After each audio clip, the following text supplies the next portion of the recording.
The project started, as I have previously stated, University of Chicago, 1931, with Dr. John Hutchinson, Nikola Tesla, and a staff physicist, Dr. Emil Kirtenauer. The important point here in the history we have to follow is what happened in terms of Tesla.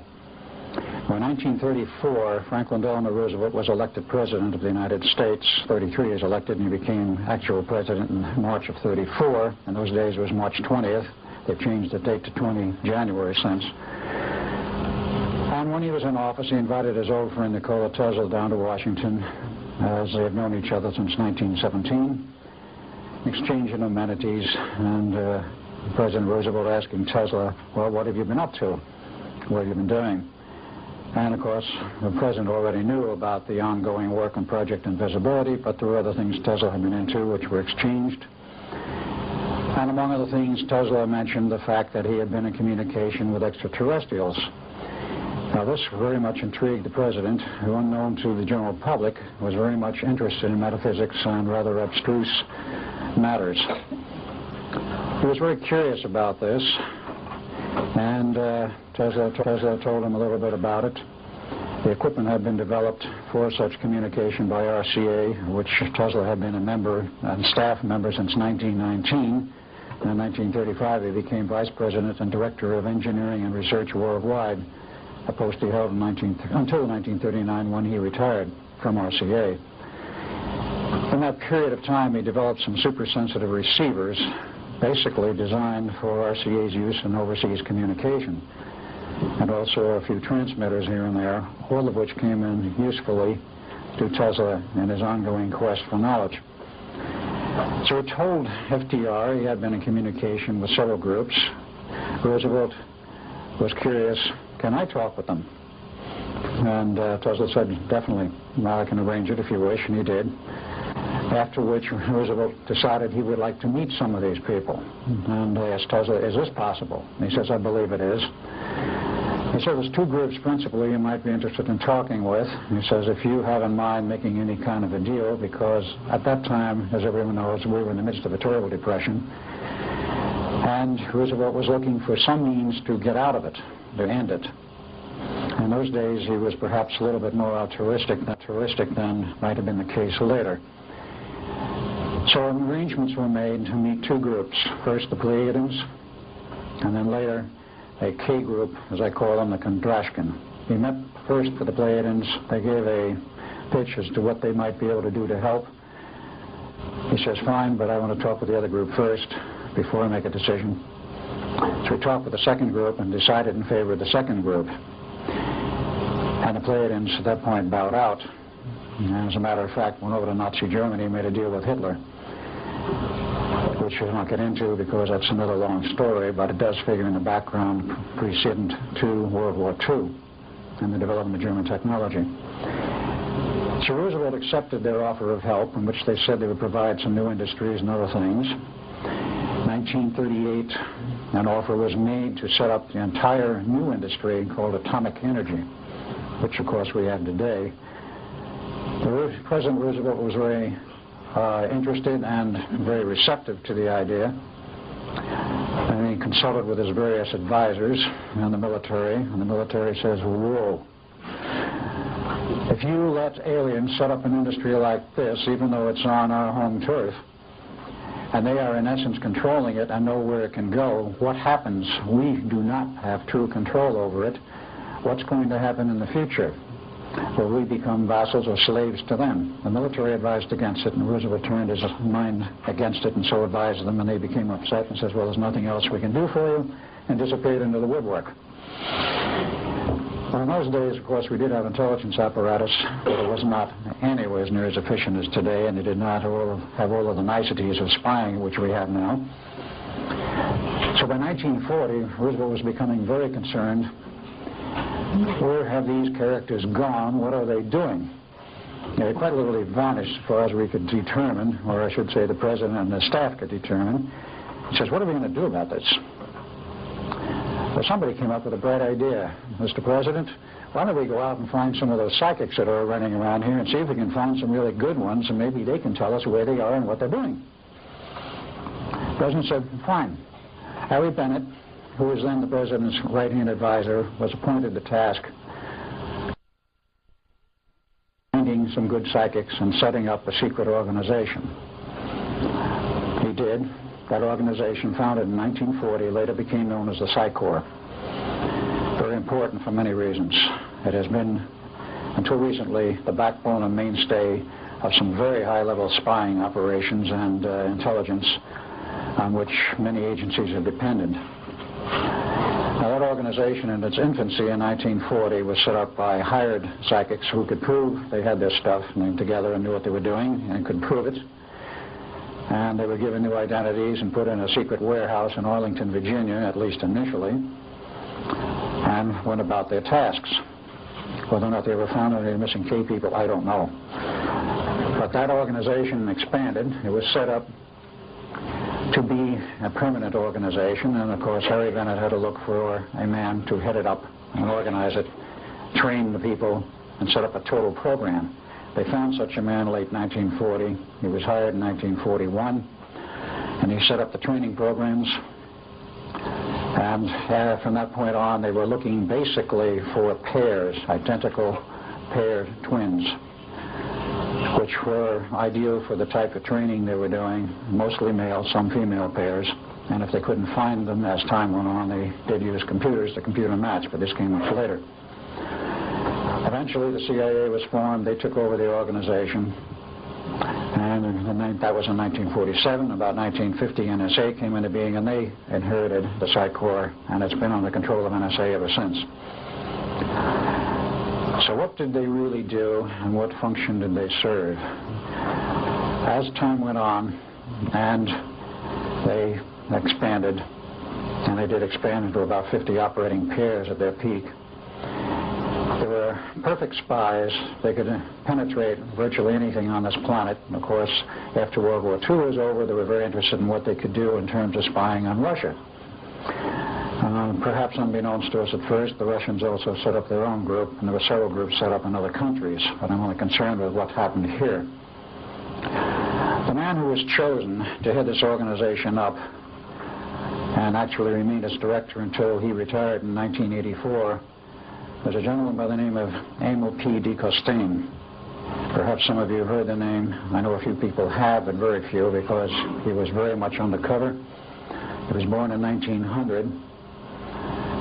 A very unusual thing I found out about him, which hardly anybody knew about until after he retired. He was himself a walk-in by guess who? The K Group. So if you want to do some spying on the organization that's spying on you, take over the directorship. And they did. Important for a reason, because of what it led into in terms of the two experiments. The Philadelphia experiment, as I previously stated, locked up with the Phoenix Project, and it could only lock up on a very critical date. And that critical date was the 12th of August, 1943, and the 12th of August, 1983. Theoretically, it could have locked up in 1963, but there was no ongoing experiment at that time, such as the Phoenix Project, which was required. Dr. John Van Neumann was, of course, the second and final director of the Philadelphia experiment. He was also the first director of the Phoenix Project when it came online after the war, and it went through several phases. But the important phase of the Phoenix Project was from 1975 through 1983, when they developed the capability of time travel and the time tunnels, as Dr. Carl Sagan liked to call them, the wormholes in space. Wormholes in space and time. They had the capability and was fully functional. Someone had to know, in order to get these two experiments on either end to lock up, that there were critical dates in which it would work, and the rest of the years in between it would not work. And someone had to communicate this information to both ends. And this is the thrust of my discussion, and what happened, and why this whole thing locked up, and what some of the mechanics of, and technology of time is all about. I have a few slides I will add and put in here a little bit later, but I want to get into some more of this material first. The director of the Corp himself was obviously a psychic. He went on through the period of time, and because he was a member, in essence, of the K group, and most of your aliens have the capability of time travel, they knew what was going on at both ends. I've stated in the other prior lecture, and I'll have to state it again, the real purpose of the two projects, quite aside from the patent scientific advancement, which was desired by our scientists here in the United States and on Earth, was the purpose of locking these two projects up for a very specific reason. The very specific reason was to provide a rift in space-time 40 years wide and hold it there long enough to let some very large spaceships through from another time frame dimension. Now, in 1947 onward, the K group was pretty much lost. And came 1954, there was another group which came into purview of the governments, and that was, of course, the Greys. There was a series of UFO crashes in New Mexico in 1947, 48, and 49. I won't go into them in detail. But because of that, the government sent a call out through the vast array of radio telescopes in New Mexico, a call for help into outer space. We have an alien here. We don't know what to do with him. He's ill. How do you take care of him, et cetera, et cetera? Is there anybody out there that knows who he is and what you do with him? The government got an answer. It took a while, but they got an answer. A group of small ships showed up in about 1953 with some Greys on them, and there was an exchange of ideas and thoughts, and some hostages went both ways, with a promise of return in 1954, which the Greys did do in very large numbers, landed at either Edwards or Holloman Air Force Base, or both. Eisenhower disappeared out of Palm Springs in one of his golfing weekends to Edwards, met with the aliens, and signed an agreement, a non-interference agreement, in which we agreed not to interfere with each other's civilizations, and there would be an exchange of technology. Well, the non-interference agreement didn't last very long because it became very obvious to our government that the Greys weren't keeping it, and what exchange of technology took place was not perhaps all that was expected. The important point was that our government agreed to provide bases for them underground, some 75, full underground railroad system. Construction started in 1959. But the Greys came in very large numbers. We don't know how many. The government perhaps does. It's estimated now that probably in excess of 1 million.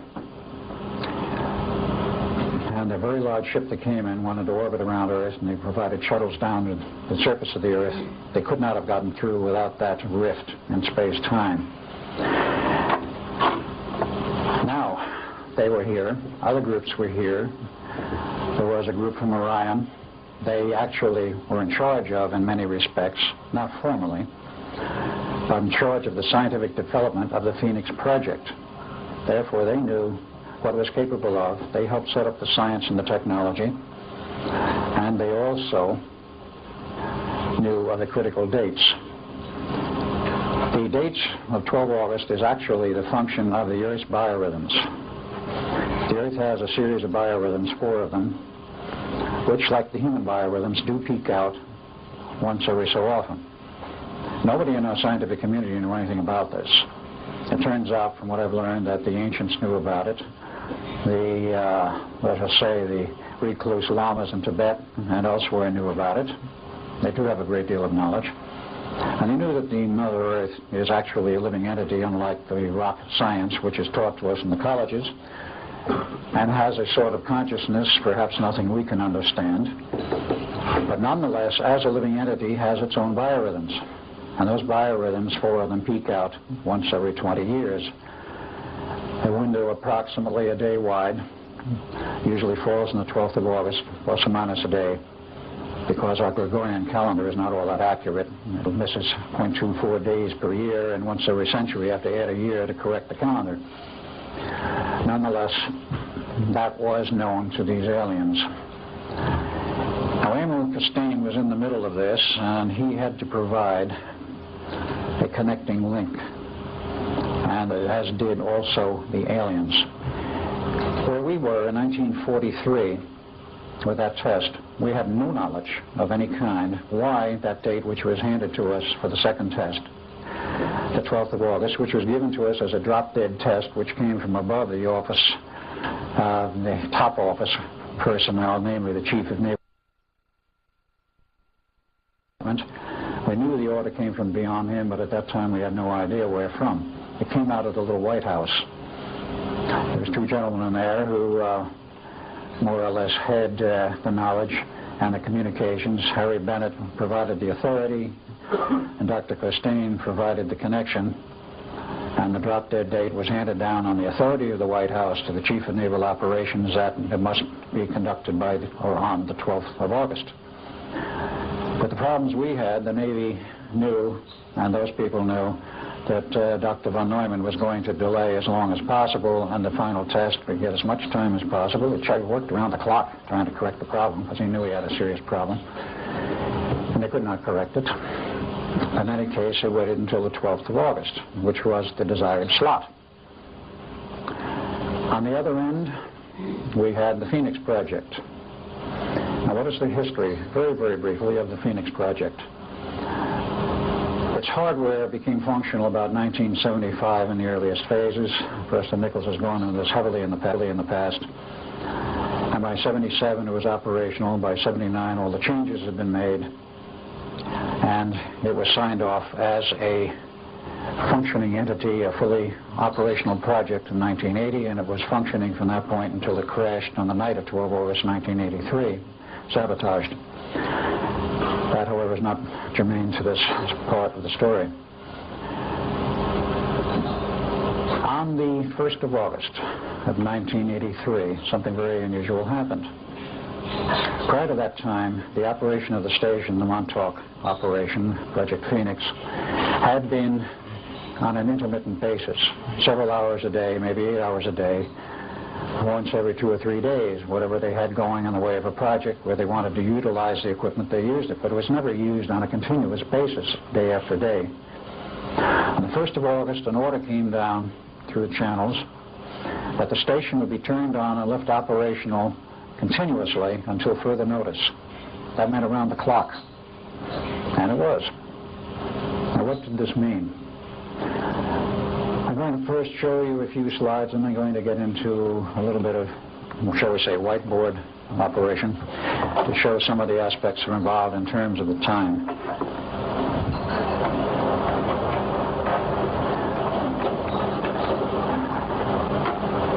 I've shown these slides before, but perhaps it's a good reminder. The Philadelphia experiment took place in outside. I've shown these slides before, but perhaps it's a good reminder. The Philadelphia experiment took place in outside of the Philadelphia Navy Yard. Where is the pointer?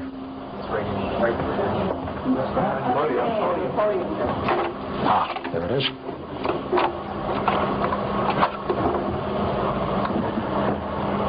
Right opposite a little town, if we can get a little better focus, entitled called Red Bank, is where the Philadelphia Navy Yard is still, though it may not be after this year is over.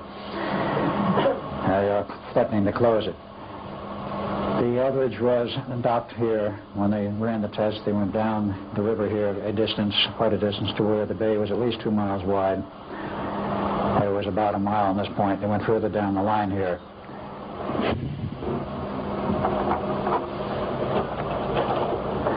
This is, of course, a picture of the famous Eldridge, a file shot. I will not go into the equipment other than to say the main body of equipment was in this little cubicle. That was the door where we went in and out. In the test, there was a special antenna mast on top here, designed by T. Townsend Brown, a special omnidirectional phased array to handle the output from 4 transmitters. And this was the ship for the final test that was used in the Philadelphia harbor, further down, of course, away from Philadelphia. The Phoenix Project took place on the extreme end of Long Island, way out here on the tip. And there was a park there. There was a town of Montauk a little further in. There was a state park out there and also a military base. It does not show in this photo, actually mapped by AAA, because this is the most recent one. The earlier ones show the military base inactive. Fort Hero, in the extreme end, had been there since 1916, perhaps, prior to World War I. and was abandoned in 1986 after all the tests were over. But that was where the other end of the terminal, shall we say, of the two experiments took place, out here. And that was the Phoenix project, the prime home. At one time there were 25 operating ones. And that was the one that caused the lockup, the one that was primarily concerned. In case you haven't seen any of the photos, I'll only show two. The main radar tower from the SAGE system, which was adapted and changed to the Phoenix project. There's this, and that's what you see driving east from Montauk. It's a huge building and a tower with the antenna on top, which is 60 feet high and 120 feet across and weighs approximately 125 tons. And close up, if you get on the base, which is open, and you can wander out there if you want to. They'll do it during the day.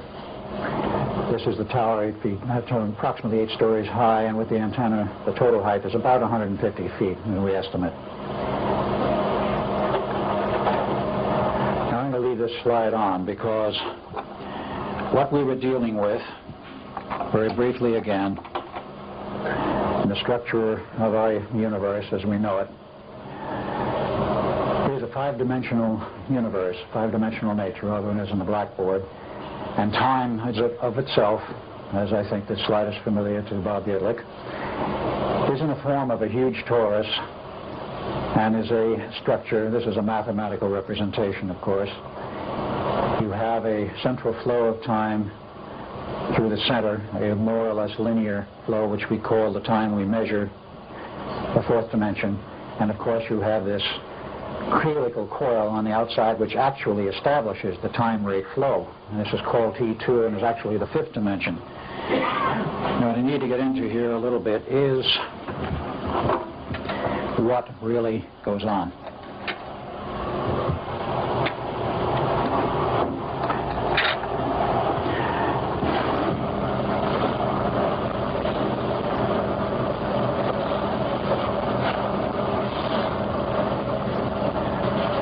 This is somewhat poorly done, but I'm not a great artist. We'll call this 1, 2, 3, three dimensions of physical reality as we know them. And according to theory, Einstein et al., time at the right angle, we'll call a fourth dimension, is at a right angle theoretically. These three physical dimensions flow and exist in time. If there was no time, our reality, our physical reality would not exist. So supposedly these are at right angles. They flow according to a rate which you can describe in the torus of time. But there's another important aspect, and this is the very important one. We actually have a fifth dimension, we'll call it T2, which is the fifth. And it is, if you look at it on end from the torus, take a cross-section, this is a neat little thing which is really another vector on the end of the fourth dimension, which is the fifth. And this thing is describing, in essence, a circle. And as it corkscrews ahead, we call it forward time by mere reference. We don't know whether we're going forward or we're going backwards. It depends upon which universe you're looking at. But it creates the fourth dimensional vector in the center, which is a more or less even flow, theoretically very even. We'll not go into other problems which could change that rate in terms of the universe. This was what we were playing with in the project, and actually this is what they were playing with in both projects. It is time in its essence. Now the average had a field created around it, the purpose of which was, again using the pointer and looking at this, the purpose of which, when the confined field of the average, was to change the helical rate. If you change the helical rate, you change the time flow, but you don't want to speed it up to the point where the ship disappears. What you want to do is something rather exotic. I'm saying what you want to do because what they wanted to do and what they did do are two different things.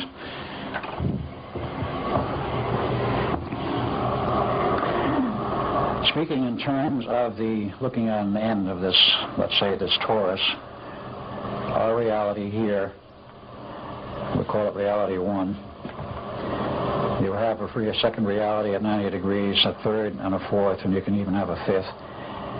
The second order reality is at 90 degrees.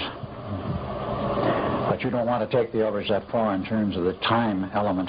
You're rotating it around the torus, and what you do, you start pulling it around by speeding up the corkscrew. Then you, at that point, by going back to the normal rate, so that at 60 degrees, approximately, the average is optically invisible and radar invisible. If you stop a little before that, which is what they did in the final test, let's say perhaps 45 degrees, it's radar invisible, but not optically invisible. Almost, but not quite. So you rotate it and you hold it in terms of what is within the field. What's outside, theoretically, you don't worry about. Well, that was the theory, and of course the aspect of this is very interesting, namely the Eldridge and the generators were creating a sixth order field so that they could manipulate the fifth order field, which was T2, or the second order time. And we have five dimensions, if you will, five orders, however you want to express it, in our reality. And again, going back to what Bob said the other night, which is very neat, you have a sixth dimensional order, which is an isolation between the next five, which is the reverse universe, actually the contraturn matter. And if you go beyond the 11th, as Van Neumann knew, you then are in hyperspace and the 12th order. To get this project to work in terms of shoving the Eldridge into hyperspace and creating the bubble and creating the entire rift in time required a 12th order function. Now, the Eldridge was capable of a sixth order function, which would not do it. And I remember some of the discussions of Van Neumann after it was all over, as he would say, this was in later years, well, the Eldridge had a sixth order capability. The project here at Phoenix had an eighth order capability. Where did the other four orders come from? They came from a very interesting function.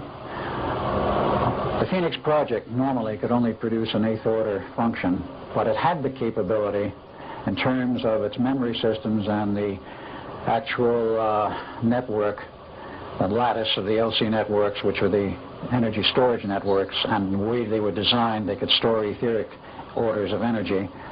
Because it was a 25th order network, could store up to 25 orders of energy, up to the 25th. By turning the system on and the station on the 1st of August and leaving it on continuously, approximately every 24 hours, because they went through the entire torus of time through plus and minus infinity, they added one order of reality. After 5 days, they were the 12th order. And by the 12th of August, they were well beyond, because they left the station on continuously, and of course hoping there were no breakdowns, which there were not at that point, thanks to Preston Nichols and his engineering. It kept running. Now, the other aspect which was unknown to us was, of course, the biorhythm problem. That let us go over to another page.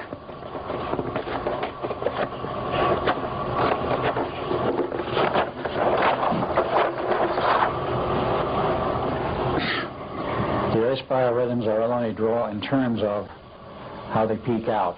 They produce literally a spike. 12 August, 12 August, 12 August. In 20-year intervals of concern to us. And also 2003. Here sat the Eldridge until it moved. And here sat the Phoenix project. It did not move. It was rather well anchored. And in the middle in 63, there's essentially nothing. There's another peculiar thing happens.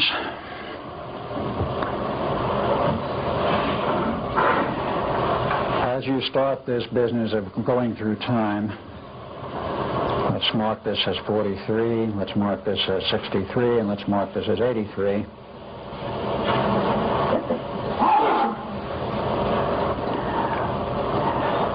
looking at it and sidewise again, is actually a full circle for the 40 years. And it takes 40 years to go the full circle of 20 years where you have a synchronization point, you're 180 out of phase, which can be represented as a sine wave,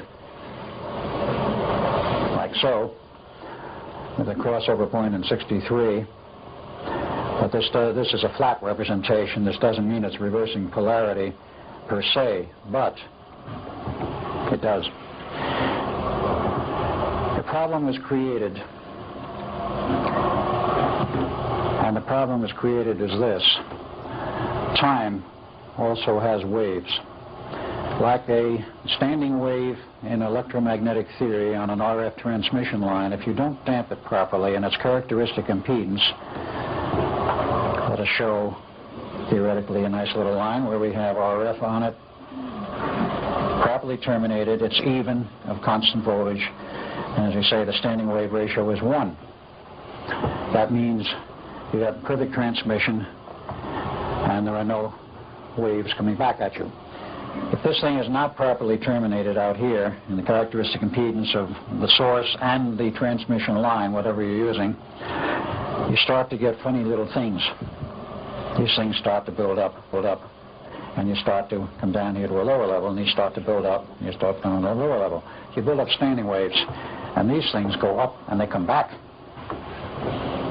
And when it gets bad enough, you have enormous voltage levels, and theoretically, they can go unterminated out at this end. Theoretically, can go to infinity. They don't, for practical reasons. But you get the same problem in time. 10 minutes. Got it. And this means something very extraordinary.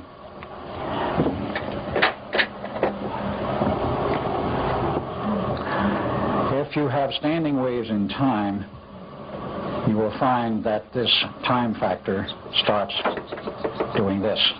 The standing waves produce a phenomena of standing waves which go back and forth, and if you start whipping through the 63 point, the crossover point, and create a reverse time wave, you then have, in the reality in which you're dealing, the artificial reality as well as coupled to both ends, and most particularly in the 83 end where the Phoenix project is, you can generate, and they were in the process of generating, a reverse time wave.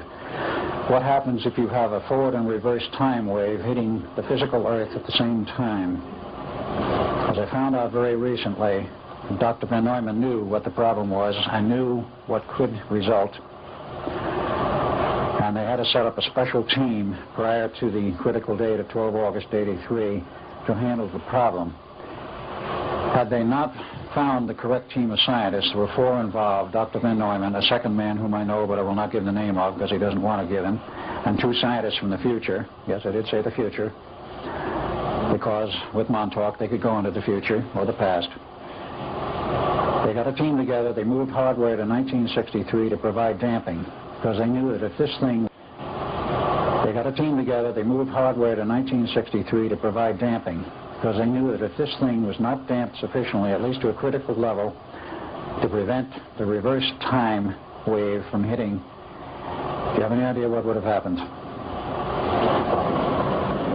They would have torn the entire tectonic plate structure of the North American continent apart, ripped off the entire top level of the North American continent, probably to the Rocky Mountains, to a depth of 500 to 700 feet. The ocean would have roared in, and we would have been back in the Stone Age instantly. That is what they faced, and that is what they had to prevent. And since I'm here talking to you today, they prevented it. Or they wouldn't be here, any of us. That was the problem they faced, and that is what they did correct. There was a code name for that project. The code name was Atlanticus Not Revisited. Rather interesting parallel. I'm sure some of you know the stories of Atlantis. They did successfully solve this, and of course the time rift was created without the additional problems. The aliens had what they wanted, including a stable Earth, because I'm quite sure they didn't want half of the planet ripped apart. Otherwise, what was their purpose in coming here? They wanted a viable planet with a society and civilization intact, which it still is. And that problem had to be solved and was solved. There are many aspects of this. I'm not going to even attempt to go into a math on this. In fact, I don't remember most of it. I think Preston could if he wanted to explain it mathematically. But this problem was solved. The whole thing was damped down, and these people disbanded. This was not a government project, believe it or not. It was privately done. It was privately run, and the people who were involved were non-governmental, and I question if the government even knew what was going on, perhaps when it was all over, or perhaps till now.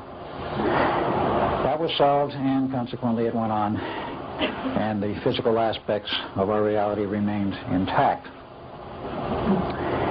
But here you had that problem. How did you get this whole thing to settle up and line up? And how did you get the communication?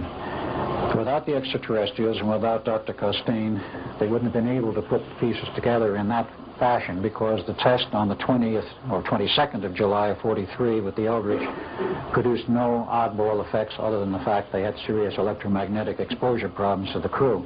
The ship didn't disappear, nothing happened to it. When it came back on the 12th of August, 4 hours later approximately, the ship had some physical damage, and of course the people buried in the decks and the bulkheads, they had a very, very serious problem they faced. That problem, in terms of the personnel, has been solved since. I do not know the exact technology in which they finally did solve it, but Van Neumann was requested in 1947 to go back and look at the problem and see if they could salvage anything. He did. He solved the problem. First, he had to invent a computer. The modern electronic computer is the brainchild of Dr. John Van Neumann. The Institute of Advanced Study, the first one built, perfected is perhaps not the word, but functional, in 1952, and a complete system involving a computer shipped to the Navy in 53 with another test on another ship. And I was not there because the Navy decided it was time for me to disappear. And that test was very successful in 53, and they renamed the project, no longer Project Rainbow, but Project Phoenix. It was a big umbrella that covered many, many projects. Over many years, many generations of hardware, they did make it very practical. It is now on the B-1 and the B-2 bombers. It's on all the large carriers. The B-2 bomber, of course, being the stealth. And that system is totally functional without any apparent hazardous side effects. I was removed from the Navy in 1947. I knew too much, was learning too much from digging in the vaults of Los Alamos, and somebody with the communication up and down the line decided that I had to go. But part of this problem and the damping out here from 43 to 83, as a Levinson equation state, there were standing wave ripples which go on for another 20 years out to 2003. This part had to be damped. We weren't concerned about the back end. So Duncan and I were specially set up and processed, by whom I do not know and how I don't know. But we've been the stabilizing factors on this whole Levinson matrix, if you will, the time stability factor, which has kept everything stable. And after 2003, I guess we're not required anymore. Who knows what will happen to us by then. That was also part of the project called Atlanticus Not Revisited. I do not know what was done, but I do know it was accomplished. So I think we've fairly well covered this, and in a brief nutshell, the problems that were generated by those two projects were solved. Of course, Phoenix went down on the night of 12 August 83 from sabotage, and it's been out of operation ever since. Though there is a new Phoenix at a different location, now essentially operational. The aliens knew what they wanted, they got what they wanted, and today we have a problem with the aliens that we'll not go into. I think that pretty well winds it up, other than to say my experiences have been put into a book entitled The Philadelphia Experiment and Other UFO Conspiracies. I do have a few copies upstairs on the table where Preston Nichols is located, and I also have a few left, I believe, in the bookstore, and they are for sale. If you have any other questions, I think I have about 2 minutes. I'll attempt to answer any questions at this point, and then I can talk and answer questions later. A question? Yeah, gentleman, a lady back there with glasses. If they have this advanced technology, what do they need us for? They need us for two things. In fact, three perhaps, but number one, in terms of the technology, they need our capability to manufacture hardware to their specifications, which we are now capable of doing. And so far as the Orions are concerned, they're engaged in an advanced base operation in a general warfare. And there is warfare going on out in space now. We hope it hasn't come to the surface of Earth. The second part of this is, in terms of the Greys, they need us as warm bodies for genetic experimentation to develop a new race. And involving this is also the CIA and our government in secrets, very great secrecy. They are doing extreme genetic engineering and have developed a lot of new things, including a totally new class of implants which are now biological, not hard chips. And this is only one tip of the iceberg. They need us for that. Yes, one other question? No, that's it. Fine. Okay. Only 10 seconds left. All right. I thank you all for your attention, and if you have any other questions, I'll answer them later.